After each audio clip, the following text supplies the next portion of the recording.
Tebak-tebakan versi bahasa Sunda. Jadi, urang rek tebak-tebakan negara berikut jeung ciri khas julukanana. Nomor kahiji, julukan negeri gingseng, Korea Selatan. Benar. Nomor kedua, julukan negeri Sakura, Jepang. Benar. Nomor katilu, julukan negeri tirai bambu, Cek, Cina.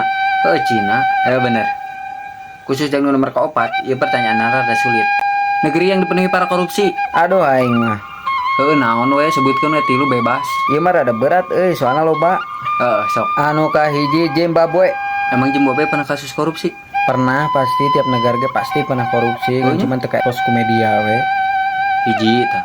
Anu kadua Meksiko. Dua tah terus. Anu katilu naonnya? Oh, Indonesia. Tong Indonesia oge atuh.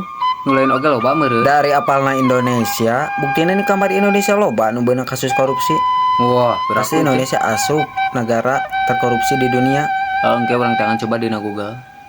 Saeutik penjelasan ti bah Google tentang negara tercinta kita nyata Indonesia di tahun 2024 menduduki peringkat korupsi ke-88 di dunia.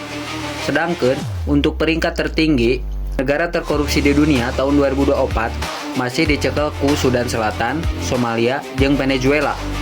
Tah jadi eta terkait beberapa penjelasan negara terkorupsi di dunia. Nah jadi melencengnya karena korupsi. Tapi kan baik, apakah slogan menuju Indonesia emas ke depannya bisa digunakan? Atau mungkin bakal muncul bibit-bibit koruptor muda?